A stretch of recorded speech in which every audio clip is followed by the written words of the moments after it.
Hello बच्चों, welcome again. तो हम लोग अभी तक बात कर चुके हैं स्ट्रक्चर ऑफ एटम और पीरियोडिक टेबल। एक बहुत ही फास्ट रिवीजन चला रहे थे हम, जिसमें बहुत ही कम टाइम में पूरे चैप्टर को रिवाइज कर रहे थे। मैंने पहले भी कहा था ये वाला लेक्चर आपके लिए बेनिफिशियल तब होगा जब एक बार आप लेक्चर पूरा पढ़ के बैठोगे।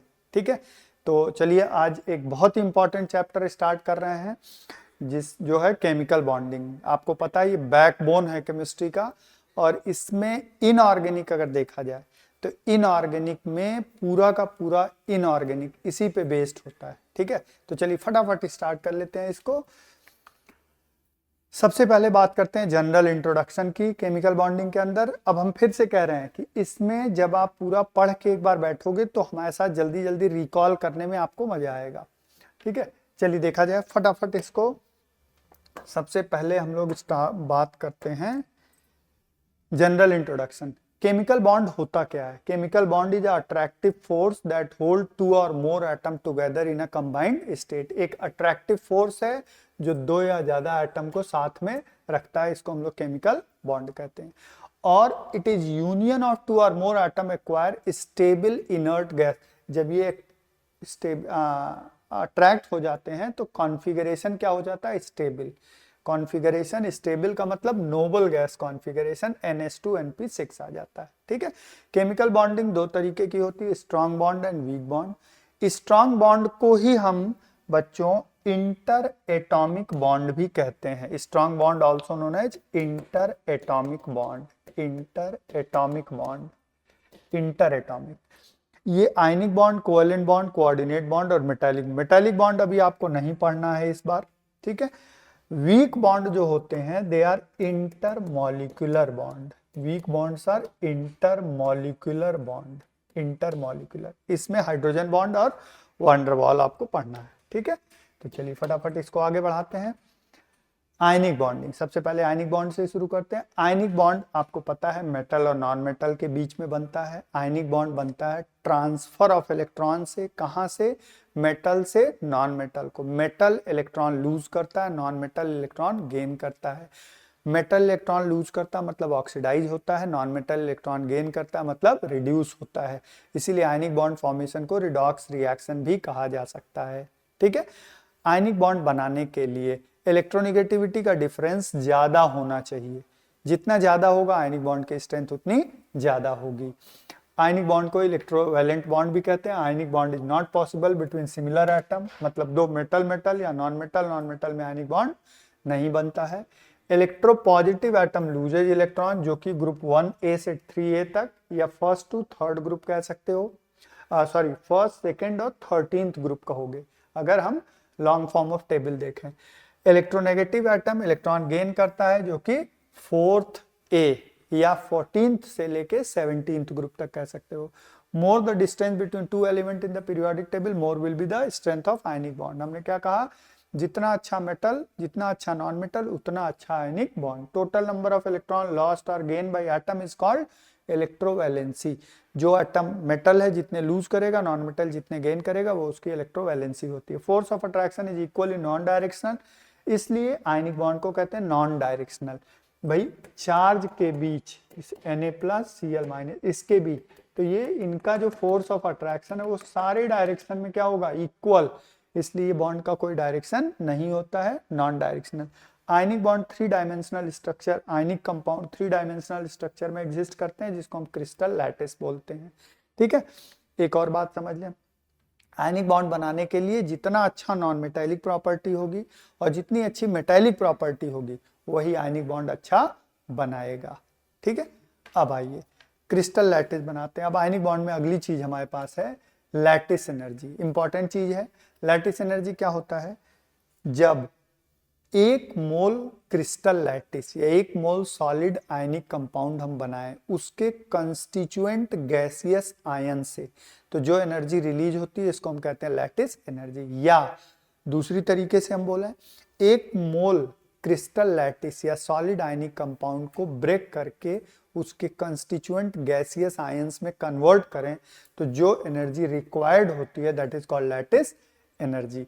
Lattice energy inversely proportional to size 1/r, lattice energy directly proportional to charge Z plus Z minus का मतलब जैसे Na प्लस Cl माइनस, ठीक है। अब ये R का मतलब इंटर आयनिक डिस्टेंस, R मतलब डिस्टेंस या कह सकते हो size, charge on cation and anion, ठीक है।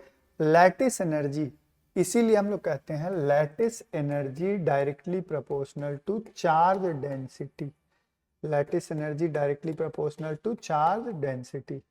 चार्ज डेंसिटी का मतलब हो जाता है चार्ज अपॉन साइज। अब सिंपल है, अब जैसे लैटिस एनर्जी मुझे देखना है NaCl और KCl में, Cl दोनों में कॉमन है, Na छोटा है, साइज छोटा, लैटिस एनर्जी ज्यादा। MgO यहाँ पर देखिए अगर +2 -2 यानी यहाँ चार्ज ज्यादा है, लैटिस एनर्जी ज्यादा होगी। NaCl MgCl2 में Mg++ दो चार्ज है, चार्ज ज्यादा, लैटिस एनर्जी ज्यादा। साइज और चार्ज में हम चार्ज को डोमिनेट करेंगे लैटिस एनर्जी कैलकुलेट करते समय, ठीक है। अब लैटिस एनर्जी में एक और फैक्टर हम लोग देख लें, जैसे मैंने बोल दिया NaCl और CSF, इसमें किसकी लैटिस एनर्जी ज्यादा होगी, जबकि दोनों में क्या है बच्चों, चार्ज बराबर है। तो सिंपल सा देख लो, कैटायन और एनायन के साइज में अगर डिफरेंस ज्यादा है तो लैटिस एनर्जी कम होगी, कैटायन एनायन के साइज में डिफरेंस ज्यादा है तो लैटिस एनर्जी क्या होगी, कम, यानी NaCl की लैटिस एनर्जी CSF से ज्यादा होगी, ठीक है। ये बात क्लियर हो गई। अब आइए, लैटिस एनर्जी ज्यादा होती है तो सॉल्युबिलिटी कम होती है, ये फैक्टर अभी आगे आने वाला है। Properties of ionic compound, ionic compound solid state में एग्जिस्ट करते हैं, इनके बीच strong electrostatic force of attraction होता है, good conductor of heat and electricity in aqueous or molten state, but solid state में due to absence of ion ये electricity conduct नहीं करते हैं। पोलर सॉल्वेंट में सॉल्युबल होते हैं, ऑर्गेनिक सॉल्वेंट में इनसॉल्युबल होते हैं। मेल्टिंग बॉइलिंग पॉइंट ज्यादा होता है इनका क्योंकि strong electrostatic force of attraction है। Ionic bond is non directional, और जो नॉन डायरेक्शनल बॉन्ड होते हैं they do not show isomerism, they show isomorphism. दो क्रिस्टल्स जिनकी एक्सटर्नल अपीयरेंस सेम होता है they are called isomorphic crystal. तो आयनिक कंपाउंड आइसोमेरिज्म शो नहीं करते, आइसोमॉर्फिज्म शो करते हैं। अब आइए कोवेलेंट कैरेक्टर, हम लोग ये टॉपिक एनसीईआरटी में थोड़ा आगे दिया, हम पहले क्यों पढ़ रहे हैं, क्योंकि देखो हर आयनिक बॉन्ड में थोड़ा कोवेलेंट कैरेक्टर, हर कोवेलेंट बॉन्ड में थोड़ा आयनिक कैरेक्टर होता है। तो आयनिक कैरेक्टर, आयनिक बॉन्ड में कोवेलेंट कैरेक्टर हम कैसे चेक करते हैं, तो कोवेलेंट कैरेक्टर देखो सिंपल सी बात है, जब हम किसी कंपाउंड की सॉल्युबिलिटी चेक करने जाते हैं तो दो फैक्टर्स आता है, अभी पढ़ोगे, हाइड्रेशन एंड लैटिस।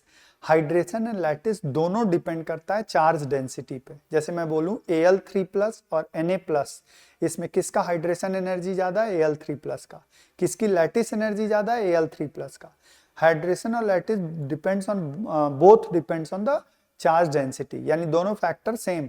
तो हम कैसे चेक करेंगे कौन ज्यादा सॉल्युबल है, तो इसके लिए हम मदद लेते हैं फजान्स रूल या पोलराइजेशन का, ठीक है। Covalent character in ionic bond and this topic is called polarisation, this is called polarisation. Polarisation का मतलब होता है कि covalent character in ionic bond. अब कॉमन सी बात है, जितना कोवेलेंट कैरेक्टर ज्यादा होगा उतना उसकी सॉल्युबिलिटी कम होगी, क्योंकि कोवेलेंट कंपाउंड वाटर में कम सॉल्युबल होंगे, आयनिक कंपाउंड ज्यादा। व्हेन, अब पोलराइजेशन होता क्या, जब किसी कैटायन एनायन को हम साथ में रख देते हैं बच्चों, किसी कैटायन एनायन को, ये कैटायन है और ये एनायन है, साथ में रखेंगे तो cation has tendency to distort the shape of anion, this is, ये क्या हो गया, डिस्टॉर्शन। डिस्टॉर्शन का मतलब शेप खराब हो गया, cation has tendency to distort the shape of anion, this is called polarisation, this process is called polarisation. And anion की टेंडेंसी की उसका शेप खराब हो गया, this is called polarisability, this is called polarisability, okay. तो इसी कहते हैं पोलराइजेशन। पोलराइजेशन जितना ज्यादा, कोवेलेंट कैरेक्टर उतना ज्यादा, देखो more the distortion of an ion more will be the polarisation, then more will be the covalent character. अब ये कौन पोलराइजेशन ज्यादा करेगा, किसमें पोलराइजेशन ज्यादा होगा, ये कैसे डिसाइड होगा, that will decided by the rules of फजान्स rule, जिसमें 3 रूल है तो 4, आपके सिलेबस के लिए 3 रूल्स हम लोग देखते हैं। पहला rule, smaller the cation greater will be polarisation, larger the anion greater will be polarisation, क्योंकि एनायन बड़ा होगा तो पोलराइजेबिलिटी उसकी ज्यादा होगी, डिस्टॉर्शन ज्यादा होगा। और जिन कैटायंस में स्यूडो इनर्ट गैस कॉन्फ़िगरेशन, इनकी पोलराइजिंग पावर ज्यादा है। बच्चों स्यूडो इनर्ट गैस कॉन्फ़िगरेशन का मतलब बेसिक लैंग्वेज में अगर हम समझें तो हम कह सकते हैं जिन कैटायंस में डी ऑर्बिटल होगा उनका पोलराइजेशन ज्यादा होगा, मतलब उनका कोवेलेंट कैरेक्टर ज्यादा होगा। समझ आ गई बात? जिनके अंदर भी डी ऑर्बिटल होगा तो उनको हम स्यूडो इनर्ट गैस कॉन्फ़िगरेशन कहते हैं। अब पोलराइजेशन अगर ज्यादा होगा तो कोवेलेंट कैरेक्टर ज्यादा होगा, कोवेलेंट कैरेक्टर ज्यादा होगा तो बाकी सारी बातें आ जाएंगी, मेल्टिंग बॉइलिंग पॉइंट कम होगा, सॉल्युबिलिटी कम होगी, है कि नहीं? तो उसी से हम लोग चेक कर लेते हैं। अब आइए solubility of ionic compound. Ionic compound is soluble in polar solvent. Simple सी बात है, आयनिक कंपाउंड में चार्ज होता है, पोलर सॉल्वेंट्स में भी चार्ज होता है। लाइक डिजॉल्व्स लाइक, जो चार्ज वाली चीज सॉल्वेंट्स हैं वो आयनिक कंपाउंड को डिजॉल्व करेंगे। कंडीशंस क्या होती है सॉल्युबिलिटी की? हाइड्रेशन एनर्जी लैटिस एनर्जी से ज्यादा होना चाहिए तभी घुलेगा। अब हाइड्रेशन एनर्जी क्या है? जब किसी आयनिक कंपाउंड को हम किसी सॉल्वेंट जैसे वाटर में हम घोल रहे हैं तो होता क्या है बच्चों, ध्यान से समझना। ये आयनिक कंपाउंड है वाटर। अब वाटर देखोगे तो ऐसा है वाटर, तो वाटर के ऊपर इधर नेगेटिव चार्ज है तो नेगेटिव वाले इस पॉजिटिव को, और इधर कैसा है पॉजिटिव चार्ज है, हाइड्रोजन पर कैसा चार्ज है पॉजिटिव, और इधर नेगेटिव, तो पॉजिटिव वाला इस नेगेटिव को इसको अट्रैक्ट करेगा, ये बॉन्ड टूटेगा, ठीक है, अलग अलग हो जाएंगे। तो ये जब आयनिक कंपाउंड इसको घेर रहा है तो इस घेरने के प्रोसेस को हम कहते हैं हाइड्रेशन। और सिंपल सी बात है, चूंकि हाइड्रेशन में अट्रैक्शन हो रहा है तो अट्रैक्शन से क्या होगी, एनर्जी रिलीज होगी। अट्रैक्शन से क्या होगा बच्चों, एनर्जी रिलीज, और एनर्जी जो रिलीज होगा that is called hydration energy. Common सी बात है, जितना ज्यादा हाइड्रेशन उतनी ज्यादा एनर्जी निकलेगी, और जितनी एनर्जी निकलेगी उतना ज्यादा क्या होगा, कंपाउंड जल्दी से घुल जाएगा। तो हाइड्रेशन एनर्जी ज्यादा, लैटिस हाइड्रेशन एनर्जी ज्यादा, सॉल्युबिलिटी ज्यादा। लेकिन hydration energy and lattice energy both depends on same factor that is charge density, charge upon size. Charge ज्यादा हाइड्रेशन एनर्जी ज्यादा, साइज छोटा हाइड्रेशन एनर्जी ज्यादा। ओके, तो इस वजह से हम लोग इससे सॉल्युबिलिटी डिसाइड नहीं कर पाते हैं। सॉल्युबिलिटी के लिए मेन फैक्टर हम कंसिडर करते हैं पोलराइजेशन। ओके, अब आओ, इससे पहले एक छोटी सी बात और बता दें, हमेशा ध्यान रखो, जैसे मैं देखूं Li+ और CS+, नॉर्मल कंडीशन में इसका साइज बड़ा है, लेकिन जब मैं कहूंगा Li+ और CS+, तो इसका साइज कब बड़ा होगा, एक्वस कंडीशन में, क्योंकि एक्वस का मतलब ये हो गया हाइड्रेटेड। हाइड्रेटेड, और हाइड्रेटेड जब होगा बच्चों तो ये छोटा वाला सबसे बड़ा हो जाएगा, क्योंकि हाइड्रेटेड मतलब वाटर के साथ देखोगे जितना छोटा साइज हाइड्रेशन उतना ज्यादा साइज बड़ा हो जाएगा एक्वस कंडीशन में, ठीक है।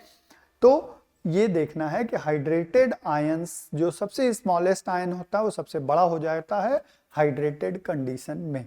ओके, अब हमने कहा सॉल्युबिलिटी चेक करने के लिए क्या चेक करो, पोलराइजेशन। जैसे मान लीजिए मुझे चेक करना है NaCl, MgCl2, AlCl3, इसमें चेक करना है मुझे सॉल्युबिलिटी। यहाँ +3 चार्ज आएगा, यहाँ +2, यहाँ +1, ठीक है। अब अगर मैं केवल कैटायन को चेक करूंगा तो हाइड्रेशन और लैटिस दोनों कैटायन इसी कैटायन की ज्यादा होगी, ठीक है। अब लेकिन मैं पोलराइजेशन देखूंगा, छोटा कैटायन है, जितना ज्यादा छोटा कैटायन पोलराइजेशन उतना ज्यादा, कोवेलेंट कैरेक्टर इसका ज्यादा, यानी इसकी सॉल्युबिलिटी कम, तो ये हो जाएगा सॉल्युबिलिटी का ऑर्डर। इसीलिए सॉल्युबिलिटी देखते समय मेजर फैक्टर आप कंसीडर करो फजान्स रूल या पोलराइजेशन।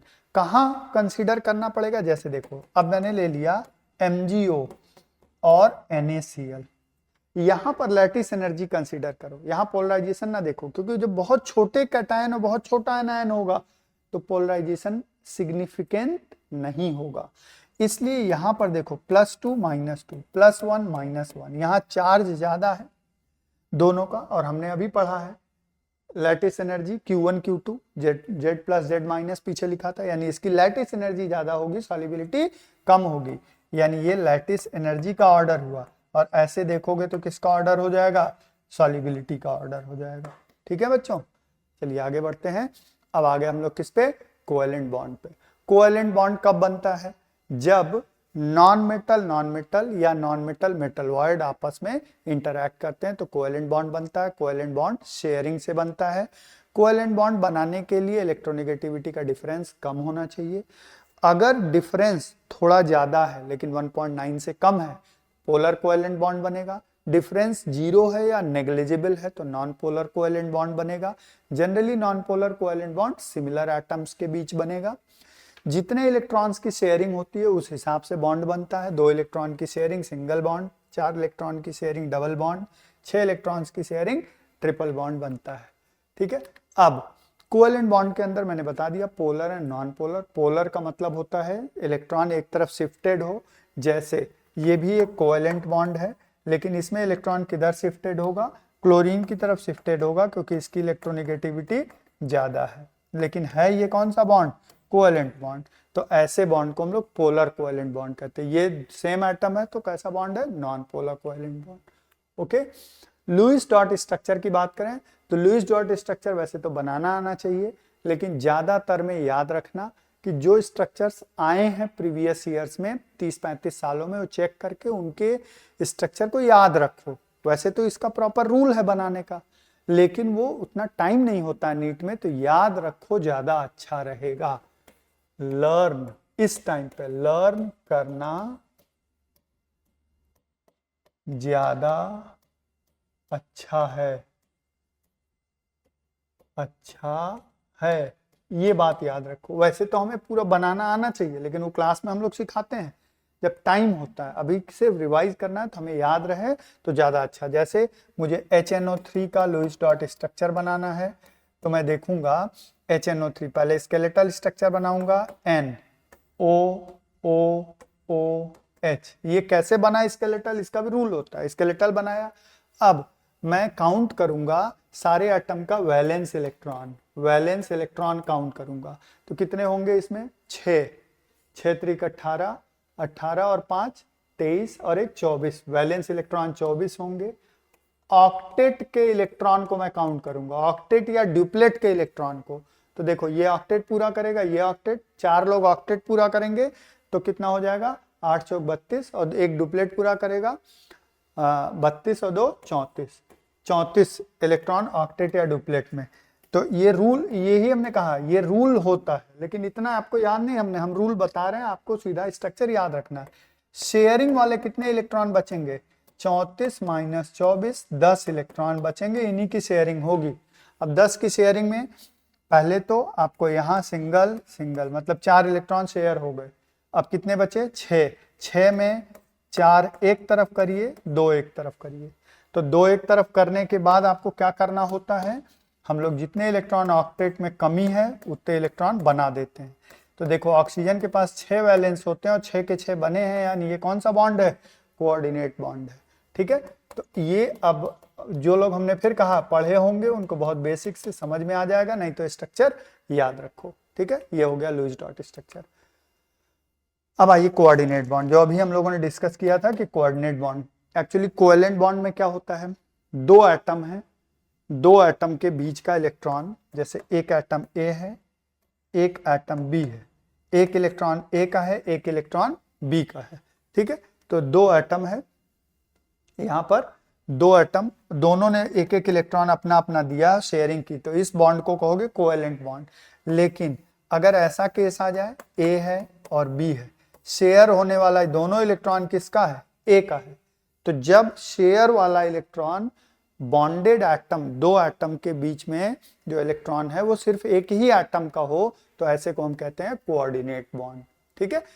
अब कोऑर्डिनेट बॉन्ड बनाने के लिए एक एटम जो अपना इलेक्ट्रॉन शेयर कर रहा है दोनों के बीच में, तो जो शेयर कर रहा है उसके पास एक्स्ट्रा इलेक्ट्रॉन होना चाहिए, दैट इज उसके पास लोन पेयर होना चाहिए, और जो एटम इलेक्ट्रॉन अपना ले रहा है उसके पास वेकेंट ऑर्बिटल होना चाहिए, तभी ये बनेगा। यानी एक इलेक्ट्रॉन रिच होना चाहिए और एक इलेक्ट्रॉन डेफिशिएंट होना चाहिए। कोऑर्डिनेट बॉन्ड एक टाइप का लुईस एसिड बेस रिएक्शन है। क्यों? क्योंकि कोऑर्डिनेट बॉन्ड के अंदर एक एटम इलेक्ट्रॉन डोनेट करेगा, मतलब लुईस बेस, और एक लेगा Lewis acid. During formation of coordinate bond hybridization of donor atom doesn't changes but acceptor atom changes. इसका मतलब ये होता है, देखिए मैं अमोनिया और BF3 को रिएक्ट करा दूं, ठीक है, और कॉम्प्लेक्स बनाऊं। अमोनिया में आपको पता होगा NHH और लोन पेयर, इसका हाइब्रिडाइजेशन बच्चों क्या है अभी sp3। अभी आगे सीखोगे, हाइब्रिडाइजेशन भी सीखोगे, मतलब सीखे होगे, हम आगे रिवाइज कराएंगे। इसका हाइब्रिडाइजेशन BF3 का क्या है बच्चों sp2। जब ये बॉन्ड इसको दे देगा, मींस कोऑर्डिनेट बॉन्ड बन जाएगा, तो चूंकि ये बॉन्ड काउंट होगा तो इसका भी sp3 हो जाएगा और इसका तो sp3 ही रहेगा, यानी एक्सेप्टर एटम का हाइब्रिडाइजेशन sp2 से sp3 हो जाएगा, डोनर एटम का sp3 ही रहेगा, वही यहाँ पर लिखा है। This is very important point. Okay, चलिए अब आते हैं octet rule and exception. Octet rule का मतलब क्या है, हमें मालूम है हाइड्रोजन हीलियम को छोड़ के बाकी लोग अपना क्या पूरा करना चाहते हैं, आउटर मोस्ट शेल में 8 इलेक्ट्रॉन, हाइड्रोजन हीलियम 2 पूरा करना चाहते हैं, उसको कहते हैं डुप्लेट, क्योंकि उस कंडीशन में वो लोग स्टेबल हो जाते हैं जो लोग ऑक्टेट पूरा कर लेते हैं। लेकिन पहले ये माना जाता था कि बिना ऑक्टेट के कोई मॉलिक्यूल एग्जिस्ट नहीं करता है, लेकिन अब हम जानते हैं कि बहुत सारे मॉलिक्यूल बिना ऑक्टेट के एग्जिस्ट करते हैं। ऑक्टेट से ज़्यादा इलेक्ट्रॉन होते हैं, ऑक्टेट से कम इलेक्ट्रॉन होते हैं, ऑड इलेक्ट्रॉन भी होते हैं, ठीक है।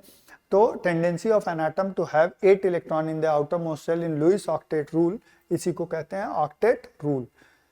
It has been observe that noble gas have little or no tendency to combine with other. Noble gases की टेंडेंसी बहुत कम होती है कंबाइन होने की, या नहीं होती है, इसलिए वो स्टेबल होते हैं। It means atom must have stable configuration, ठीक है। Limitations to octet rule, incomplete octet of central atom, जैसे देखो LiCl, BeH2, BeCl थी, इसमें 6 इलेक्ट्रॉन है ऑक्टेट में, इसमें 4 इलेक्ट्रॉन है ऑक्टेट में, इसमें 2 ही इलेक्ट्रॉन है ऑक्टेट में, तो ये इलेक्ट्रॉन डेफिशिएंट, ये भी ऑक्टेट के exception. Odd electron molecule NO2 अगर देखोगे तो NO2 का स्ट्रक्चर इस तरीके का कुछ है, ठीक है, देखिए ये रहा 4 2 6 1 7, ऑड इलेक्ट्रॉन, ये भी ऑक्टेट पूरा नहीं है।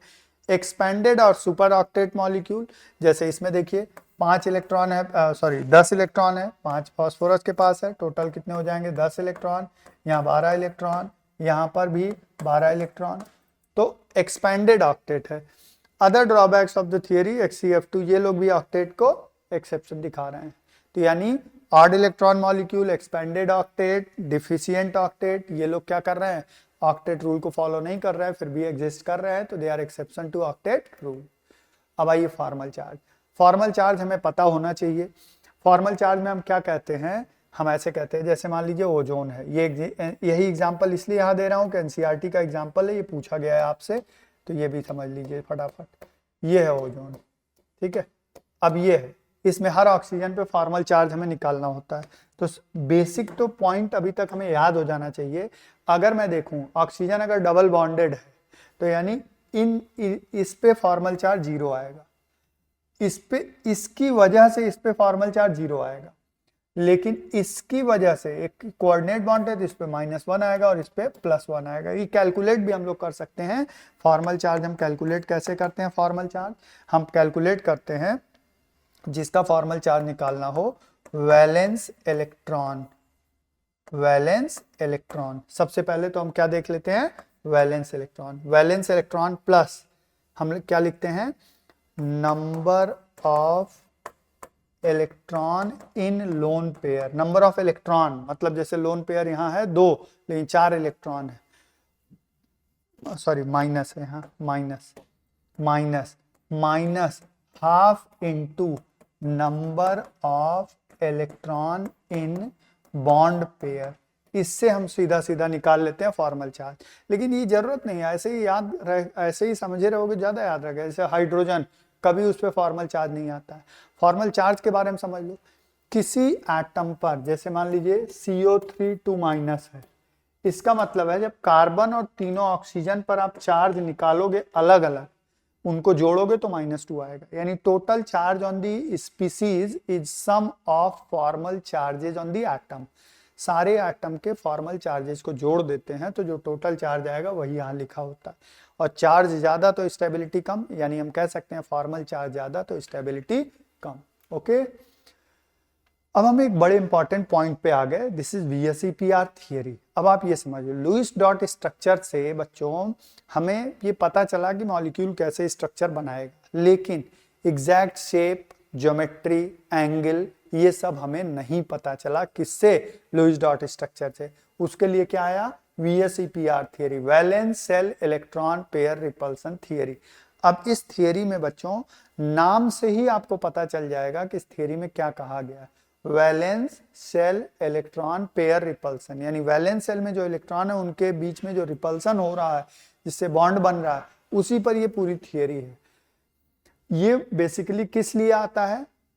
Shape of molecule depends upon the number of valence cell electron pair, bonded और नॉन बॉन्डेड, लोन पेयर या बॉन्डेड पर डिपेंड करता है शेप। ठीक है, pair of electron in the valence shell repel one another since. अब क्या होता है भाई, वैलेंस सेल में जो इलेक्ट्रॉन है जब बॉन्ड बनाएंगे तो इलेक्ट्रॉन तो रिपेल करते हैं एक दूसरे से। इलेक्ट्रॉन का रिपल्सन होगा, सोचो, तो रिपल्सन होगा तो इलेक्ट्रॉन मॉलिक्यूल में ऐसी जगह रहना चाहेगा जहां रिपल्सन कम से कम हो, ताकि स्टेबिलिटी बढ़ी रहे। तो रिपल्सन कम करने के लिए वो मैक्सिमम दूरी और मैक्सिमम एंगल पर होता है। तो हमेशा इलेक्ट्रॉन मॉलिक्यूल के अंदर ऐसी पोजीशन ऑक्युपाई करता है जहां वो मैक्सिमम डिस्टेंस और मैक्सिमम एंगल पे हो, to minimise repulsion to attain stability. अब यही लिखा हुआ है यहाँ पे। मल्टीपल, इसमें याद रखना, single bond, double bond, triple bond, सबको एक जैसा ट्रीट किया जाता है क्योंकि shape and geometry of the molecule is decided by the sigma bond. और आपको पता है सिग्मा बॉन्ड तीनों में एक ही होगा, चाहे ट्रिपल हो, चाहे डबल हो, चाहे सिंगल हो। When two or more resonating structures can represent a molecule, VSEPR model applicable to any such structure, any of such। जैसे बहुत सारे मॉलिक्यूल के रेजोनेटिंग स्ट्रक्चर बन रहे हैं, तो जो सबसे स्टेबल स्ट्रक्चर होगा रेजोनेंस का, अब ये कैसे होगा आगे पढ़ोगे, उसी पर केवल VSEPR थियरी लगेगी। रिपल्सिव इंटरैक्शंस होते कैसे हैं? लोन पेयर इंटरैक्शन सबसे बड़ा, फिर लोन पेयर बॉन्ड पेयर, फिर बॉन्ड पेयर। इसका कॉमन सा पॉइंट होता है, आपको पता होगा बच्चों कि लोन पेयर जो होता है वो एक न्यूक्लियस के इन्फ्लुएंस में होता है, सिर्फ ऑक्सीजन में। और ये जो बॉन्ड पेयर इलेक्ट्रॉन है, इस पे कितने इन्फ्लुएंस है, कितने न्यूक्लियस का? 2 न्यूक्लियस। तो bond pair is not free to repel, but lone pair is more free to repel because lone pair is in the influence of single nucleus and bond pair is in the influence of double nucleus। इसलिए repulsion bond pair में सबसे कम, lone pair repulsion सबसे ज्यादा। अब इसी repulsion से हम लोग अलग अलग शेप और ज्योमेट्री बना लेते हैं। तो आइए जरा शेप और ज्योमेट्री के बाद बता दें। जब हम कहते हैं ज्योमेट्री ऑफ मॉलिक्यूल, तो ज्योमेट्री जनरली चेंज नहीं होगी। ज्योमेट्री का मतलब होता है bond pair plus lone pair दोनों गिना जाएगा, बॉन्ड पेयर और लोन पेयर दोनों देखा जाएगा ज्योमेट्री में। जब हम कहते हैं शेप, ज्योमेट्री को हम लोग अगर थोड़े और डिटेल में जाओगे तो this is also known as electron geometry also known as electron geometry and shape known as molecular geometry. Shape is known as molecular. तो कई बार बच्चे कंफ्यूज रहते हैं, ज्योमेट्री 2 जगह लिख दिया गया। मॉलिक्यूलर ज्योमेट्री, शेप में ओनली बीपी इंक्लूड, केवल किसको इंक्लूड करो? बीपी को देख करके, बॉन्ड पेयर को देख के शेप बताओ। फॉर एग्जाम्पल देखें, जैसे मैं मीथेन ले लूं, तो मीथेन में ये है, ये देखिए H, लोन पेयर नहीं है, तो शेप बराबर geometry. When no LP then shape is equal to geometry। चाहे तुम शेप बोलो चाहे तुम ज्योमेट्री बोलो, ठीक है बच्चों। क्या अब अगर मैं यहीं पर अमोनिया ले लूं, तो देखिए H और ये आएगा लोन पेयर। अब इसको काउंट नहीं करेंगे, shape is pyramidal, geometry is tetrahedral, क्योंकि इसको भी काउंट करोगे। अगर मैं वाटर ले लूं, देखो वाटर, तो ऐसा कुछ हम लोग बना देते हैं वाटर को, ठीक है। अब अगर देखोगे तो shape is geometry is tetrahedral because lone pair is counted, ठीक है। बट शेप में हम सिर्फ बॉन्ड पेयर लेंगे, तो बॉन्ड पेयर लोगे तो कैसा दिखेगा? बेंट, ठीक है। Shape also known as molecular geometry and geometry known as electron geometry. Okay, next, shape and geometry without lone pair. जब लोन पेयर नहीं होगा तो ओरिजिनल शेप दिखेगा, क्योंकि लोन पेयर शेप को डिस्टर्ब करेगा, है ना, शेप और ज्योमेट्री अलग अलग होगी। तो अब इसमें देखो मॉलिक्यूलर ज्योमेट्री सीधा सीधा लिखा है, ठीक। तो आपको मालूम है 2 इलेक्ट्रॉन पेयर है linear, 3 electron pair trigonal planar, 4 electron pair tetrahedral, 5 electron pair trigonal bipyramidal, 6 electron pair octahedral. बस इसमें ये कुछ एग्जांपल दिए हैं, एनसीईआरटी का एग्जैक्टली है। ट्राइगोनल बाइपिरामिडल स्ट्रक्चर्स में हम बात कर लें जरा सा, एक छोटा सा पॉइंट। जब ट्राइगोनल बाइपिरामिडल स्ट्रक्चर होता है बच्चों, जैसे PCl5, ये ट्राइगोनल बाइपिरामिडल स्ट्रक्चर है, ट्राइगोनल बाइपिरामिडल स्ट्रक्चर है, ठीक है, ये है ट्राइगोनल बाइपिरामिडल। इस केस में this bond is called axial bond and this bond is called equatorial bond. Equatorial bond, इसको इक्वेटोरियल कहते हैं, ऊपर को एक्सियल कहते हैं। आपको पता है इक्वेटोरियल बॉन्ड्स कितने पर है, 120 डिग्री पर है। एक्सियल बॉन्ड कितने डिग्री पर है, 90 डिग्री पर। एंगल कम है तो रिपल्सन ज्यादा होगा, रिपल्सन ज्यादा होगा तो बॉन्ड की लेंथ ज्यादा होगी, लेंथ ज्यादा होगी तो स्ट्रेंथ कम होगी। तो एक्सियल बॉन्ड्स जो होते हैं they are weaker and longer, longer and weaker, ठीक है। इक्वेटोरियल बॉन्ड जो होते हैं दे आर स्ट्रॉन्गर। तो इसीलिए PCl5 बहुत स्टेबल नहीं है, PCl5 से 2 क्लोरीन आसानी से निकल सकता है। ओके, चलिए आगे बढ़ते हैं। अब आइए shape oblique geometry with lone pair. देखो यहाँ शेप ऑब्लिक ज्योमेट्री लिखा था, लेकिन shape and geometry both are same thing when no lone pairs are present. अभी shape oblique geometry with lone pair. अब देखो AB2E मतलब AB3 जो था उसी में से 2 लोन पेयर और 2 बॉन्ड पेयर, 1 लोन पेयर। तो ये कैसा हो गया, बेंट। अब शेप बेंट हो गया, लेकिन अगर ज्योमेट्री पूछी जाएगी तो इसकी क्या होगी, ट्राइगोनल प्लेनर। यहाँ पर देखिए ये क्या है, 3 लोन पेयर 1 बॉन्ड पेयर, वही pyramidal, trigonal pyramidal. Geometry tetrahedral. यहाँ पर आइए 2 बॉन्ड 2 लोन, वाटर। तो अभी कैसा हो गया, बेंट, लेकिन geometry tetrahedral. 4 bond pair 1 lone pair, trigonal bipyramidal is geometry but seesaw is the shape, T is the shape, square pyramidal square. तो ये है शेप ऑब्लिक ज्योमेट्री। जब लोन पेयर आ गया तो शेप में क्या गड़बड़ हो गया, काफी इंपॉर्टेंट होता है, खूब पूछा जाता है आपसे ये, तो जरा इसको बहुत अच्छे से ध्यान रखना। अब आ जाओ वैलेंस बॉन्ड थियरी। अब देखो इसमें खूब सवाल बनते हैं, आइसो स्ट्रक्चरल कौन है, कौन क्या है, लेकिन मैंने कहा मैं यहाँ सवाल नहीं कर रहा हूँ, सवाल आप लोग करे होगे खूब, अब उसी को रिवाइज करना है। हम लोग क्या कर रहे हैं, बहुत तेजी से थियरी रिवाइज कर रहे हैं। इस वाले लेक्चर का फायदा तब है जब आप क्या करोगे, एक बार पूरा रिकॉल करके बैठोगे। मैं जैसे जैसे बोलता जाऊंगा वैसे वैसे आप भी दिमाग में रिकॉल करना जाओगे। जो पॉइंट आपको लगेगा नहीं ये तो थोड़ा मिस हो रहा है, उसको कहीं तुरंत वीडियो को पॉज किया, लिख लिया, ताकि वीडियो बंद करके बाद में जब कंप्लीट हो जाए तब आप उस पॉइंट को फिर से कॉपी से देख लेना, ठीक है। ये पर्पज है इस लेक्चर का, ठीक है। और एक चीज और, इस लास्ट मोमेंट में कोई नई चीज नहीं पढ़नी है, जो आपने पढ़ लिया है बस उसी में से आएगा, कॉन्फिडेंस रखिए। चलिए अब देखते हैं valence bond theory. Bond formation due to valence bond theory. अब देखो शेप ज्योमेट्री पता चल गया। अब वैलेंस बॉन्ड थियरी में बेसिकली हमें 2 बातें पढ़नी होती हैं, ओवरलैपिंग एंड हाइब्रिडाइजेशन, ठीक है। तो ओवरलैपिंग हाइब्रिडाइजेशन में देखो, bond form due to interaction of valence electron, inner electron remain unaffected. Bond सिर्फ वैलेंस इलेक्ट्रॉन से बनता है, जैसे मैंने लिखा 285, तो सिर्फ यही इलेक्ट्रॉन इन्वॉल्व है बॉन्ड फॉर्मेशन में, इनर इलेक्ट्रॉन पे कोई फर्क नहीं पड़ेगा। Only valence electron lose their identity, यानी जब वैलेंस इलेक्ट्रॉन बॉन्ड बनाने में चला जाएगा तो उसकी जो पहली आइडेंटिटी, सपोज वो फ्री था, अब वो फ्री नहीं है, अपनी आइडेंटिटी लूज करेगा। बॉन्ड फॉर्मेशन हमें पता ही है एक्सोथर्मिक प्रोसेस है, इसीलिए बॉन्ड बनने के बाद मॉलिक्यूल स्टेबल हो जाता है। The molecule has minimum energy at the equilibrium distance between intermolecular distance। अब ये क्या लिखा है, ये ग्राफ आपसे पूछा जा चुका है, PYQ में आ चुका है ये ग्राफ, ठीक है। तो NCERT का डायरेक्ट ग्राफ है। तो देखो ये क्या ग्राफ रिप्रेजेंट कर रहा है, देखो यहां पर हाइड्रोजन एटम है, 2 अलग अलग एटम है, ये इंटरन्यूक्लियर डिस्टेंस मतलब इनके बीच डिस्टेंस ज्यादा है। जब मैं इनके डिस्टेंस को कम कर रहा हूं तो देखिए इधर एनर्जी है, जैसे जैसे डिस्टेंस कम कर रहा हूं एनर्जी कम होती जा रही।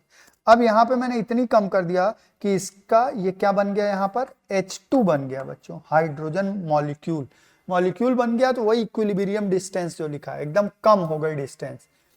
तो अब यहाँ पर एनर्जी देखो बहुत कम हो गई, यहाँ पर एनर्जी क्या हो गई, बहुत कम हो गई, ठीक। अब एनर्जी काफी कम हो गई, लेकिन अब इससे भी ज्यादा अगर कम करोगे डिस्टेंस तो न्यूक्लियस न्यूक्लियस के बीच, इलेक्ट्रॉन इलेक्ट्रॉन के बीच काफी रिपल्सन होगा, फिर से एनर्जी बढ़ने लगेगी। तो जहां पर सबसे कम एनर्जी हुई थी वही उसकी क्या हो गई, बॉन्ड लेंथ। अब इसी में जो सवाल पूछा गया एनर्जी को रिलेट करके पूछा गया है। मान लीजिए इनिशियल एनर्जी, ऐसे एनर्जी ये ए और बी दिया है, ठीक है। तो एनर्जी दिया गया था, तो हमें पता है कि बॉन्ड एनर्जी अगर चेक करोगे, उन्होंने पूछा था बॉन्ड एनर्जी बताइए, तो फाइनल माइनस इनिशियल, ठीक है। ये होता है, ये ग्राफ सीधा सीधा दिया गया है। अब आइए ओवरलैपिंग। हमने कहा कि वैलेंस बॉन्ड थियरी के अंदर दो चीजें पढ़नी थी, ओवरलैपिंग एंड हाइब्रिडाइजेशन। तो ओवरलैपिंग में क्या है, पहले तो ये समझ लो, ओवरलैपिंग दो तरीके की है, head on overlap, side wise overlap. इसके अलावा positive overlap, negative overlap, zero overlap. Positive overlap का मतलब जब ऑर्बिटल के सेम साइन ओवरलैप करें तो वो बॉन्ड बनाएगा, that is called positive overlap. Positive positive overlap is positive. Negative negative overlap is also a positive overlap, जो कि बॉन्ड बनाएगा। बट अपोजिट साइन का ओवरलैप को नेगेटिव ओवरलैप कहते हैं। यहां ओवरलैप होता है, बॉन्ड नहीं बनता है। ओवरलैप का एक्सिस ही अलग उल्टा सीधा हो तो वो जीरो ओवरलैप होता है, जिसमें ओवरलैप ही नहीं होता है। तो अब देखिए, पॉजिटिव ओवरलैप सेम साइन का ओवरलैप है, positive positive. Negative negative overlap भी पॉजिटिव ओवरलैप कहा जाएगा। नेगेटिव ओवरलैप का मतलब अपोजिट साइंस के ओवरलैप। जीरो ओवरलैप का मतलब ऐसा ओवरलैप, जैसे अब देखो ये ओवरलैप है, आपको पता है ये एरिया क्या होता है बच्चों, नोड होता है, ये नोड है। अब कोई यहां आके ओवरलैप करे तो नोड और ऑर्बिटल में थोड़ी बॉन्ड बनेगा, ऑर्बिटल ऑर्बिटल में बॉन्ड बनेगा, इसलिए इस ओवरलैप को कहते हैं जीरो ओवरलैप। अब जैसे ये ओवरलैप दिया, ये मान लीजिए पी एक्स है, एक्स एक्सिस है, ठीक है, ये वाला एक्स एक्सिस है। अब अगला एक्सिस मान लो ये वाला पी वाई है, वाई एक्सिस। तो अब एक ऐसा वाला हो और वाई एक्सिस जो टेढ़ा बना है, यानी वो बाहर की तरफ निकला हुआ, ऐसा ओवरलैप करे तो ये भी ओवरलैप नहीं होगा, that is called zero overlap. अब जब हेड ऑन ओवरलैप होता है सिग्मा बॉन्ड बनता है, साइड वाइज से पाई बॉन्ड बनता है। तो सिग्मा और पाई में क्या डिफरेंस है, जल्दी से चेक कर लिया जाए। Bond form by the axial, head on overlap, bond form by side wise. थोड़ा सा ब्लर है बट देखोगे तो भी क्लियर हो जाएगा, आपको समझ आएगा। The bond form by overlap of SS, SP and PP orbital, but इसमें ओवरलैप में सिर्फ पी ऑर्बिटल होता है, एस इन्वॉल्व नहीं हो सकता। ये बॉन्ड स्ट्रांग होता है क्योंकि ओवरलैप एरिया ज्यादा है, ये बॉन्ड वीक होता है, ठीक है। Enter the molecular orbital is symmetrical about the inter nuclear axis and single charge cloud. मतलब होता है इंटर न्यूक्लियर एक्सिस के लॉन्ग सिमेट्रिकल, जो न्यूक्लियर एक्सिस है यहीं पर बॉन्ड बनता है, और पाई में ऊपर और नीचे बनता है। तो इंटर न्यूक्लियर एक्सिस के सिमेट्रिकल कौन हुआ, सिग्मा, और ऊपर और नीचे कौन हुआ, पाई। इसीलिए सिग्मा को फ्रीली रोटेट किया जा सकता है, बट पाई को फ्री रोटेशन नहीं कर सकते, क्योंकि ऊपर और नीचे इस तरीके से बॉन्ड होता है, ऐसा ऐसा बनेगा, ठीक है। जैसे देखो ये यहां पर बॉन्ड बनेगा एक्सिस के ऊपर और नीचे, ठीक है। बॉन्ड में be present between two atoms either alone और अलोंग विद सिग्मा। लेकिन आपको पता है C2 को अगर छोड़ दें तो कहीं भी दो पाई बॉन्ड नहीं बनता। पाई बॉन्ड तभी बनेगा जब सिग्मा साथ में रहेगा, क्योंकि बहुत कमजोर है ये। The shape of molecule determined by the sigma, shape of molecule sigma bond से डिसाइड होता है, पाई बॉन्ड का कोई रोल नहीं है क्योंकि वो कमजोर है। एक चीज और ध्यान रखना, सिग्मा बॉन्ड हाइब्रिड और अनहाइब्रिड दोनों से बन सकता है, SS overlap, sp3 sp3 overlap, sp2 sp2 overlap से भी बनता है। लेकिन पाई बॉन्ड सिर्फ अनहाइब्रिडाइज्ड ऑर्बिटल से बनता है, ठीक है। ओवरलैप का एक्सटेंट की अगर बात करें तो बच्चों ये भी पता होना चाहिए आपको, ओवरलैप का एक्सटेंट हमको pp, फिर sp, फिर ss, जब n की वैल्यू सेम हो, n सेम हो। ये नहीं देखना है कि एक जगह 2s ले लो और एक जगह 4p ले लो ना, n की वैल्यू सेम हो तो ओवरलैप का एक्सटेंट ये है। बॉन्ड की स्ट्रेंथ ओवरलैप के एक्सटेंट से पता चलती है। अब आइए, अब हम लोग पहुंच गए कहां पर, hybridization. This is very important phenomena. इसमें क्या देखना है, हम क्या देखते हैं, जब एक जैसे करीब करीब एक जैसे एनर्जी वाले ऑर्बिटल्स इंटरमिक्स होते हैं तो नए ऑर्बिटल बनते हैं। This process is called hybridization. ठीक है। Similar energy of valence shell of the same atom combined with each other resulting more stable set of orbital is formed called hybrid orbital। जितने orbital pure वाले जाएंगे hybridisation करने उतने ही hybrid orbital बनेंगे। Hybrid orbital always equivalent in energy and shape. जैसे s और p, तो s की एनर्जी थोड़ी अलग, p की अलग, लेकिन जब बन गए sp2 sp2 sp2 तीन बन गए तो तीनों sp2 शेप एक जैसा, एनर्जी एक जैसी। The hybrid orbital are directional in space in such a way that they can minimize repulsion। वही बात है VSEPR वाला। हाइब्रिड ऑर्बिटल का शेप जैसे sp3 का शेप वैसा ही होगा जैसे टेट्राहेड्रल होता था। क्यों ऐसा होगा? ऐसा होगा। क्यों ऐसा होगा? क्योंकि रिपल्सन को मिनिमाइज करें ताकि स्टेबिलिटी को बढ़ा लें। जैसे sp हाइब्रिड ऑर्बिटल का शेप ऐसा होगा, देखो लीनियर, ताकि कितने डिग्री का एंगल हो? 180। VSEPR में हम लोगों ने कहा है एंगल ज्यादा, डिस्टेंस ज्यादा, स्टेबिलिटी ज्यादा, रिपल्सन कम। क्लियर है? चलिए अब अगली बात, promotion of electron is not essential for hybridization. मतलब ग्राउंड स्टेट मॉलिक्यूल जैसे methane is excited state molecule, जब हाइब्रिडाइजेशन चेक करोगे तो आ जाएगा। Ammonia is ground state molecule, water is ground state molecule. यानी जरूरी नहीं है कि एक्साइटेड स्टेट में एटम जाए तभी हाइब्रिडाइजेशन हो। Half and full filled orbital can participate in hybridization. दोनों टाइप में हाइब्रिडाइजेशन हो सकता है। Hybrid orbital play role in determination of shape and geometry of the molecule. अभी बताया हाइब्रिड ऑर्बिटल सिग्मा बॉन्ड बनाएंगे और सिग्मा बॉन्ड शेप और ज्योमेट्री को डिसाइड करता है। शेप ऑफ हाइब्रिड ऑर्बिटल, अच्छा अब देखो s स्फेरिकल है, p डम्बेल है, d डबल डम्बेल, बट किसी भी हाइब्रिड ऑर्बिटल का shape is like p orbital, एक छोटा लोब एक बड़ा लोब। ये हाइब्रिड ऑर्बिटल का शेप होता है। किसी भी हाइब्रिड, चाहे वो sp हो, sp2 हो, sp3 हो, sp3d हो, कोई भी हो, सभी हाइब्रिड ऑर्बिटल का शेप एक जैसा, लाइक ऑलमोस्ट p ऑर्बिटल जैसा, जिसमें एक छोटा लोब और एक बड़ा लोब। अब आइए शेप, ज्योमेट्री एंड हाइब्रिडाइजेशन की बात कर ली जाए। वही VSEPR को यहाँ इंक्लूड कर दिया गया है। देखिए दो इलेक्ट्रॉन पेयर है, लीनियर, हाइब्रिडाइजेशन sp होगा, bond angle, bond clouding, bonding cloud, lone pair 0 होगा, लीनियर है। ट्राइगोनल प्लेनर sp2, अब देखो sp2 में दो चीजें आ जाएंगी, या तो कोई लोन पेयर ना हो या तो एक लोन पेयर हो। कोई लोन पेयर नहीं हुआ ट्राइगोनल प्लेनर को, एक लोन पेयर हुआ, बेंट हो गया। sp3 में 4, कोई लोन पेयर नहीं, एक लोन पेयर है, एक लोन पेयर, दो loan pair, trigonal pyramidal, bent, वही क्या है? वाटर, अमोनिया, समझते जाओ। sp3d में 5 लोन पेयर नहीं है, लोन पेयर 1 है, लोन पेयर 2 है, लोन पेयर 3 है, ट्राइगोनल पिरामिडल, सीसा, टी शेप, लीनियर। उसी तरीके से octahedral, lone pair 0 1 2, octahedral, square pyramidal, square planar. Important चीज है ये, इंपॉर्टेंट चीज है, जरा ध्यान दीजिएगा। इतना जल्दी नहीं इसको पढ़ना चाहिए जितना जल्दी मैं पढ़ा रहा हूं, लेकिन हमने फिर कहा पढ़ के बैठे होगे मजा आएगा, क्योंकि ये क्लास में तो हम लोग कई दिन तक कराते हैं, है ना। चलो अब आते हैं बॉन्ड एंगल। ये पहले टॉपिक दिया एनसीईआरटी में भी, मैं बाद में पढ़ा रहा हूं। Bond angle, bond length, bond energy. Bond angle की बात करें तो बॉन्ड एंगल में बच्चों 3 टाइप के सवाल आपसे पूछे जाते हैं। पहला सवाल ये जनरली रहता है जिसमें पूरा मॉलिक्यूल ही अलग अलग दिया हो। पूरा मॉलिक्यूल ही जब अलग अलग दिया होता है, जैसे हमसे कहा गया CH4, अमोनिया, वाटर और BCl2, ऐसे दे दिया गया पूरा मॉलिक्यूल, तब सबसे आसान है हमें चेक करना। क्यों? हाइब्रिडाइजेशन निकाल लो, sp आएगा, sp3 sp3 sp3, इनमें लोन पेयर 2 है, लोन पेयर एंगल को कम करता है, तो सबसे ज्यादा एंगल किसका हो जाएगा? BeCl2 का 180 डिग्री, sp हाइब्रिडाइजेशन आएगा। फिर मीथेन का हो जाएगा 109.5 डिग्री, फिर अमोनिया का हो जाएगा 107 डिग्री, फिर वाटर का हो जाएगा 104.5 डिग्री। अब ये एंगल नहीं याद करना आपको, मैं बता रहा हूँ, हाइब्रिडाइजेशन से देख लोगे सबसे आसान है। हाइब्रिडाइजेशन पहले निकालो, फिर लोन पेयर ज्यादा तो एंगल कम, सबसे आसान सवाल।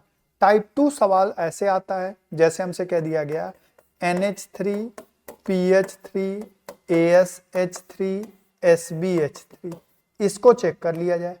इसमें अब ध्यान से इसको सुनना, हम लिखने नहीं जा रहे हैं, ऐसे ही समझना। इस केस में अगर देखो सेंट्रल एटम अलग अलग है, साइड एटम सेम है। अगर सेंट्रल एटम अलग अलग है, साइड एटम सेम है, सेंट्रल एटम की इलेक्ट्रोनेगेटिविटी ज्यादा, एंगल ज्यादा, मतलब ये ऑर्डर हो जाएगा एंगल का। सेंट्रल एटम की इलेक्ट्रोनेगेटिविटी ज्यादा, एंगल ज्यादा। क्या देखा? Central atom electronegativity directly proportional to angle, ये देख लिया। ठीक है। तीसरा सवाल बच्चों इसमें ये देते हैं वो लोग कि ऐसा कुछ कर देंगे, मान लीजिए कह दिया गया साइड एटम, हमसे कह दिया गया OF2, OCl2, OBr2, ये दे दिया। सेंट्रल एटम सेम है, साइड एटम अलग अलग है, तो साइड एटम का साइज बड़ा तो एंगल बड़ा, या साइड एटम का इलेक्ट्रोनेगेटिविटी कम तो एंगल ज्यादा। तो तीन चीजें हो गई, तीन ही में आपका मेन काम हो जाता है बच्चों। क्या? पहला तो ये देख लो कि अगर पूरा मॉलिक्यूल ही अलग अलग है, हाइब्रिडाइजेशन से चेक कर लिया एंगल, ठीक है। और हाइब्रिडाइजेशन में भी क्या देख लो, लोन पेयर ज्यादा है तो एंगल कम। दूसरे में क्या देख लो, सेंट्रल एटम अलग अलग है, साइड एटम सेम है, सेंट्रल एटम की इलेक्ट्रोनेगेटिविटी ज्यादा, एंगल ज्यादा। साइड एटम अलग अलग है, सेंट्रल सेम है, तो साइड एटम का साइज बढ़ेगा, एंगल बढ़ेगा, या इलेक्ट्रोनेगेटिविटी घटेगी, एंगल बढ़ेगा। अब आइए बॉन्ड लेंथ, तो इसमें कोई बहुत ज्यादा दिक्कत होनी नहीं चाहिए। आपको मालूम है दो लेंथ का मतलब क्या हुआ, न्यूक्लियस की डिस्टेंस, यही तो बॉन्ड लेंथ है। अब बॉन्ड लेंथ में क्या है, आपको पता है सिंगल बॉन्ड की लेंथ ज्यादा होगी डबल से, फिर ट्रिपल से, है कि नहीं। तो जितना ज्यादा लेंथ बढ़ेगा, अब ये भी हमें पता है कि बॉन्ड लेंथ क्या है, actually a distance between two nuclei in the bonded molecule. जो बॉन्डेड मॉलिक्यूल हैं जिसके अंदर बॉन्ड है, उसमें distance between two nuclei bond length. अब बॉन्ड लेंथ किन किन चीजों को अफेक्ट करता है अभी आगे देखने वाले हो। अब आया बॉन्ड एनर्जी, इसके बारे में अभी डिटेल में आगे पढ़ ही लोगे कैसे, जिसमें हम लोग पढ़ते हैं कि बॉन्ड ऑर्डर ज्यादा तो बॉन्ड एनर्जी ज्यादा, है ना। तो हमें पता है बॉन्ड एनर्जी क्या है, बॉन्ड को ब्रेक करने के लिए, जैसे मैंने लिया ये लिया, इसको ब्रेक करने के लिए जितनी एनर्जी दी जाए that is called bond energy. या जब बॉन्ड बनता है तो जितनी एनर्जी रिलीज होती है तो उसको भी कहते हैं बॉन्ड एनर्जी। अब ये सीधी सी बात है, bond energy directly proportional to stability. जितनी ज्यादा स्टेबिलिटी होगी बॉन्ड एनर्जी उतनी ज्यादा होगी। Bond energy directly proportional to bond multiplicity. Multiplicity का मतलब समझ रहे हो बच्चों, ट्रिपल बॉन्ड की एनर्जी ज्यादा होगी डबल बॉन्ड से, सिंगल बॉन्ड से। फिर bond energy directly proportional to, अब देखो स्टेबिलिटी ज्यादा हुई तो स्टेबिलिटी कब ज्यादा होगी, इसकी लेंथ क्या है, कम, तो inversely proportional to bond length. Length जितना ज्यादा बॉन्ड एनर्जी उतनी कम। ठीक है, इसके बारे में भी आगे और आएगा फैक्टर। अब आ गए हम लोग किस पर, मॉलिक्यूलर ऑर्बिटल थियरी पर, MOT। मॉलिक्यूलर ऑर्बिटल थियरी मतलब अब एटम से मॉलिक्यूल बना रहे हैं। ये थियरी हमारा कहां तक अप्लाई होता है बच्चों, Z बराबर 10, या हम कह सकते हैं 20 इलेक्ट्रॉन्स तक। Z बराबर 10 का मतलब हो गया नियॉन तक, नियॉन तक। और नियॉन से जब मॉलिक्यूल बनाओगे तो Ne2 मानो, तो कितने इलेक्ट्रॉन, 20 इलेक्ट्रॉन तक ये थियरी लगती है। Electron in the molecule present in various molecular orbital. Molecule में मॉलिक्यूलर, जैसे हम कहते हैं एटॉमिक ऑर्बिटल, मॉलिक्यूलर ऑर्बिटल। जब एटॉमिक ऑर्बिटल जुड़ते हैं तो मॉलिक्यूलर ऑर्बिटल बनता है। AO मतलब एटॉमिक ऑर्बिटल, MO मतलब मॉलिक्यूलर ऑर्बिटल। कंपेरेबल एनर्जी के एटॉमिक ऑर्बिटल मिल करके, जिनकी सिमेट्री प्रॉपर हो, मिल करके मॉलिक्यूलर ऑर्बिटल बनाते हैं। एटॉमिक ऑर्बिटल में एक सेंटर होता है, एक न्यूक्लियस होता है, मोनोसेंट्रिक। मॉलिक्यूलर ऑर्बिटल में जितने एटॉमिक ऑर्बिटल मिलेंगे उतने सेंटर होंगे, they are called polycentric. Number of molecular orbital, वैसे हाइब्रिड जैसा, लेकिन ये हाइब्रिडाइजेशन जैसा नहीं है, हम केवल एक एग्जांपल बोल रहे हैं। मॉलिक्यूलर ऑर्बिटल जितने एटॉमिक, जैसे 2 एटॉमिक ऑर्बिटल आपने जोड़ा तो 2 मॉलिक्यूलर ऑर्बिटल बनेंगे, एक को कहते हैं बॉन्डिंग और एक को कहते हैं एंटी बॉन्डिंग। 4 जैसे 2 जुड़े, दो एटॉमिक ऑर्बिटल, दो एटॉमिक, चार जुड़े तो चार बने, दो एंटी बॉन्डिंग, दो bonding, equal number of atomic orbital combine. Molecular orbital formed are two type, BMO bonding molecular orbital जिसकी एनर्जी कम होती है जो बॉन्ड बनाता है, और ABMO anti bonding molecular orbital जिसकी एनर्जी ज्यादा होती है जो बॉन्ड नहीं बनाता है। Molecular orbital give electron probability distribution around group of nuclei in the molecule. Molecular orbital हमें क्या दिखाता है, इलेक्ट्रॉन प्रोबेबिलिटी डिस्ट्रीब्यूशन, मतलब बॉन्ड बनाने के लिए मदद करता है। फिलिंग ऑफ मॉलिक्यूलर ऑर्बिटल वही रूल फॉलो करते हैं जो एटॉमिक ऑर्बिटल फॉलो करता है, ऑफ-बाउ, पाउलिंग और हुंड रूल।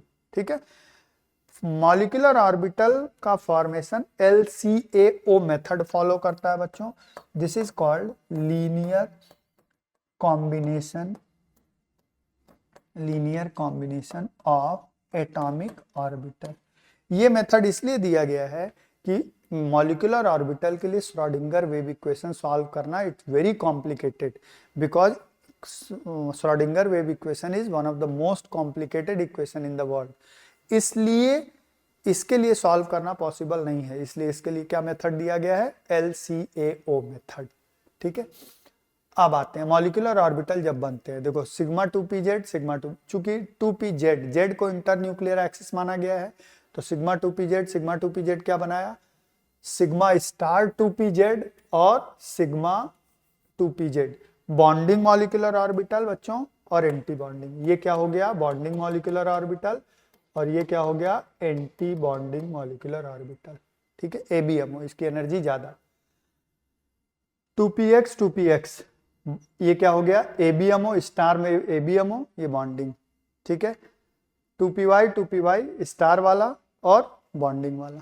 ठीक, अब बॉन्डिंग मॉलिक्यूल एनर्जी डायग्राम जो दिया गया है, एनर्जी डायग्राम में समझ लो, एनर्जी डायग्राम में ये एनर्जी जैसे बचे 1s जुड़े तो क्या बना, sigma 1s sigma star 1s, 2s जुड़े sigma 2s sigma star 2s, 2p जुड़े sigma 2p sigma star 2p। तो उसको अरेंज कैसे किया गया है ये देखिए, ये है, और ये कहां तक फॉलो होता है, for O2F2 in the given molecule. मतलब ये वाला सिस्टम जो है ये फॉलो होता है इलेक्ट्रॉन जब कितने होंगे, 14 से ज्यादा, और ये वाला सिस्टम फॉलो होता है जब electron less than equal to 14 होते हैं तब। तो यही खाली फर्क है, सिग्मा 2pz की एनर्जी देखो, पाई 2px पाई 2py की एनर्जी सिग्मा 2pz से ज्यादा है, और यहां पर क्या है, यहां देखो आप, सिग्मा 2pz की एनर्जी पाई 2px पाई 2py से ज्यादा है, ये फर्क है। एंड दिस फर्क is due to sp mixing, एक यहां पर sp मिक्सिंग पॉसिबल। अब ये इतना डिटेल हम लोग यहां नहीं पढ़ने जा रहे हैं, मिक्सिंग है क्या, sp मिक्सिंग पॉसिबल, यहां पर नो sp मिक्सिंग, यहां पर sp मिक्सिंग नहीं होता है। जहां मिक्सिंग नहीं होगा वहां ये कॉन्फ़िगरेशन चलेगा, जहां मिक्सिंग होगा वहां ये कॉन्फ़िगरेशन चलेगा। कैसे बना है ये नीचे दिया गया। ठीक है बच्चों, अब आइए वही देखो 2pz सिग्मा, वो कैसे बना वो दिया गया, एंटी बॉन्डिंग बॉन्डिंग। अब आ जाओ बॉन्ड ऑर्डर, हमें पता है बॉन्ड ऑर्डर मतलब क्या होता है, बॉन्ड ऑर्डर का मतलब है number of bonding electron number of anti bonding electron by 2। अगर Nb और Na बराबर हो जाएं तो मॉलिक्यूल क्या होगा, अनस्टेबल हो जाएगा मॉलिक्यूल, बॉन्ड ऑर्डर 0 आएगा। Bond order positive fractional, positive में फ्रैक्शनल भी आ जाएगा, फ्रैक्शनल भी हो सकता है, और ये स्टेबल होता है। ठीक है, ये लोग क्या होते हैं स्टेबल। अगर 0 और नेगेटिव आपके यहाँ आता नहीं, कहीं 0 आ जाए तो क्या हो जाएगा मॉलिक्यूल, अनस्टेबल हो जाएगा। Bond order directly proportional to stability. Okay, bond order inversely proportional to bond length, sorry हाँ, बॉन्ड ऑर्डर जितना ज्यादा लेंथ कम होगा बॉन्ड ऑर्डर उतना ज्यादा होगा, कह सकते हो। ठीक है, लेंथ कम कब होगा, ट्रिपल बॉन्ड की लेंथ कब कम, तो बॉन्ड ऑर्डर ज्यादा। अब bond order directly proportional to multiplicity, multiplicity, ठीक है। अब bond order directly proportional to bond energy, जितना ज्यादा बॉन्ड ऑर्डर बॉन्ड एनर्जी उतनी ज्यादा, स्टेबिलिटी उतनी ज्यादा। अब इससे पहले एक चीज और बता दिया जाए, बॉन्ड ऑर्डर जब हम लोग निकालते हैं बच्चों, तो बॉन्ड ऑर्डर, ये देखो इधर लिख देता हूं बॉन्ड ऑर्डर, इधर लिख देता हूं इलेक्ट्रॉन। अगर इलेक्ट्रॉन 14 आ रहे हैं, 15 आ रहे हैं, 16 आ रहे हैं, 17 आ रहे हैं, 18 आ रहे हैं, और यहाँ पर 13 आ रहे हैं, 12 आ रहे हैं, 11 आ रहे हैं, 10 आ रहे हैं, तो बॉन्ड ऑर्डर यहाँ 14, देखो 14 वाले में बॉन्ड ऑर्डर क्या आ जाता है 3। अब 3 के बाद 2.5 आ जाता है, 2 आ जाता है, 2 आ जाता है, 1.5 आ जाता है, 1 आ जाता है। यहाँ भी वही चीज, 2.5 आ जाता है, 2 आ जाता है, 1.5 आ जाता है, 1 आ जाता है, ठीक है। ये हो जाता है हमारा क्या, बॉन्ड ऑर्डर। तो ये डायरेक्ट याद रखेंगे, डायरेक्ट याद रखेंगे तो निकालना नहीं पड़ेगा, यही ध्यान रखो। 14 अगर है इलेक्ट्रॉन तो बॉन्ड ऑर्डर 3 आ जाता है। अब इसमें एक चीज और ध्यान रखना है, अगर ऑड इलेक्ट्रॉन है, ऑड इलेक्ट्रॉन, तो स्पीसीज कैसा होगा, पैरामैग्नेटिक, पैरामैग्नेटिक स्पीसीज पैरामैग्नेटिक होगा ऑड इलेक्ट्रॉन पर।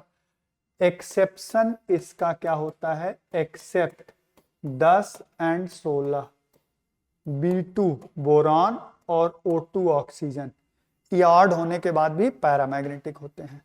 अगर इवन इलेक्ट्रॉन है बच्चों, इवन इलेक्ट्रॉन है, तो मॉलिक्यूल कैसा होगा, डायामैग्नेटिक, मॉलिक्यूल होगा डायामैग्नेटिक, ठीक है, मॉलिक्यूल डायामैग्नेटिक होता है। अब ई बॉन्ड ऑर्डर आप निकाल लोगे, ये चीजें बता दी गई। अब आइए polarity in bond and dipole moment. Polarity देखो, हमने क्या कहा, आयनिक बॉन्ड के अंदर कोवेलेंट कैरेक्टर होता है, फजांस रूल से आप चेक करते हो। कोवेलेंट बॉन्ड के अंदर आयनिक कैरेक्टर भी होता है, वो हम पोलैरिटी से चेक करते हैं और डाइपोल मोमेंट से चेक करते हैं।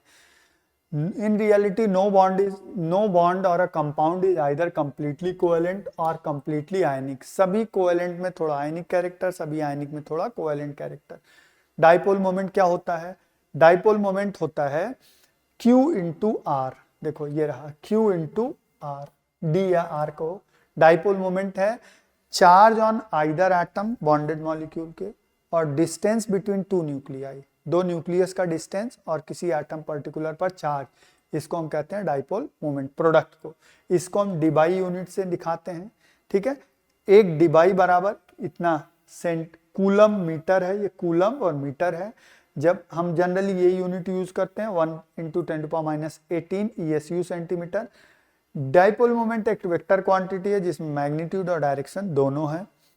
इन केस ऑफ, ये बहुत इंपॉर्टेंट पॉइंट है, सिमेट्रिकल मॉलिक्यूल अगर है without lone pair and same side atom, तो डाइपोल मोमेंट 0 है। सिमेट्रिकल का मतलब AB2, AB3, AB4, AB5, AB6, AB7, मतलब linear, trigonal, planar, tetrahedral, trigonal, bipyramidal, octahedral, pentagonal, bipyramidal. इनमें अगर लोन पेयर नहीं है, ये वाले ज्योमेट्री है, लोन पेयर नहीं है, साइड एटम सेम है, तो डाइपोल मोमेंट इनका क्या आएगा, 0 आएगा। तो यही यहाँ पर लिखा हुआ है। अब इसमें थोड़ी बातें हम समझ लेते हैं, जैसे हमने क्यों ऐसा कहा, देखो PCl5 μ0 चेक कर लो, लेकिन PCl3F2 और PF3Cl2 इसका μ0 नहीं आएगा। किसी का आ सकता, नहीं आ सकता, चेक करते हैं।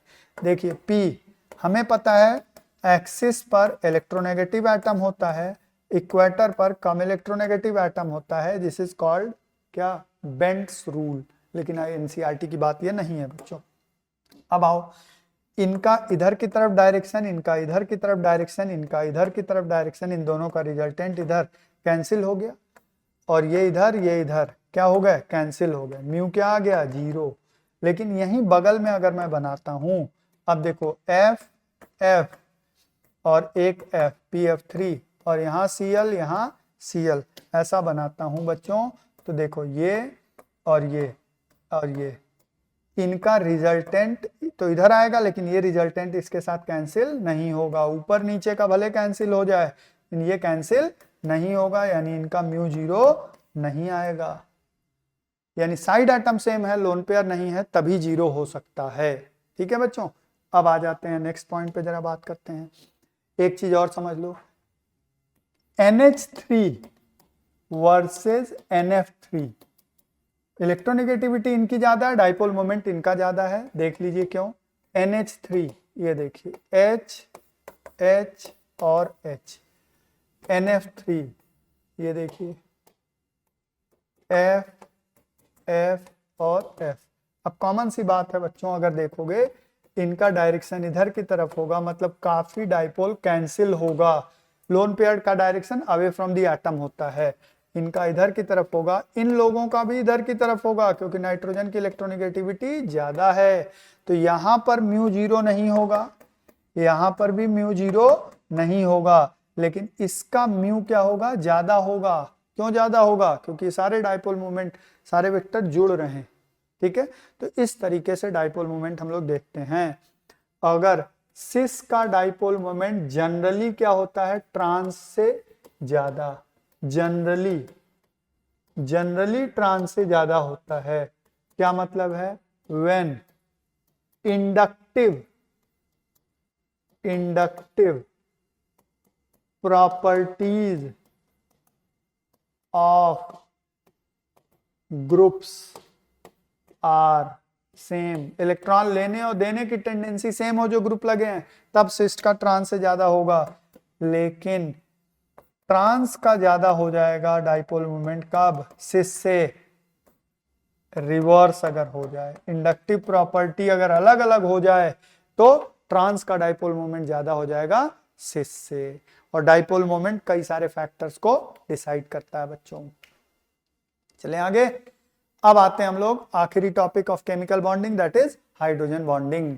Nitrogen oxygen and fluorine, nitrogen oxygen fluorine are highly electronegative element. जब कभी भी, जैसे ये देखो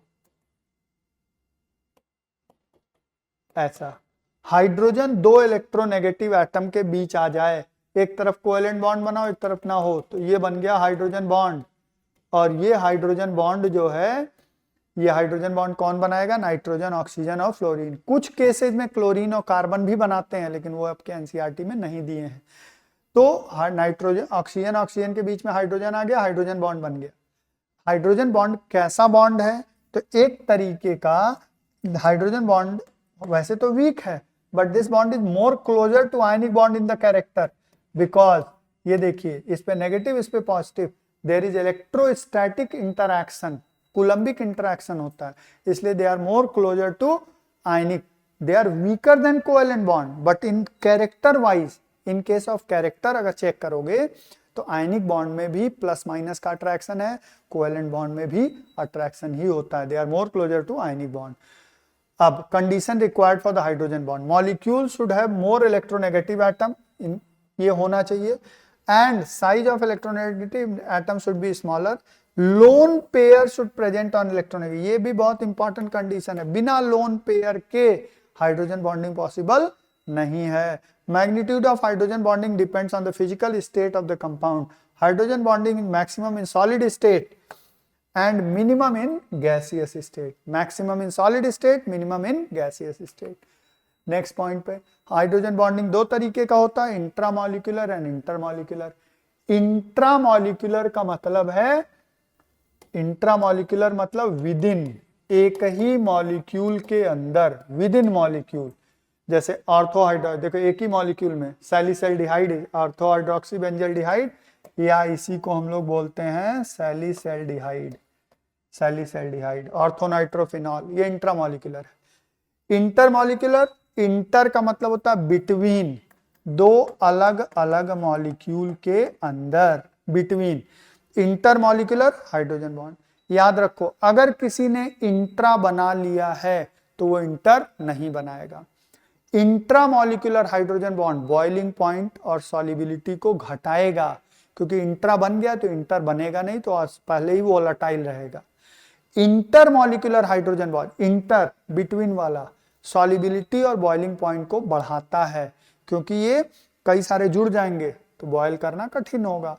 वाटर में जैसे ही घोलोगे वाटर के साथ ही इंटर बना लेगा और इंटर बनाएगा तो वाटर में घुल जाएगा।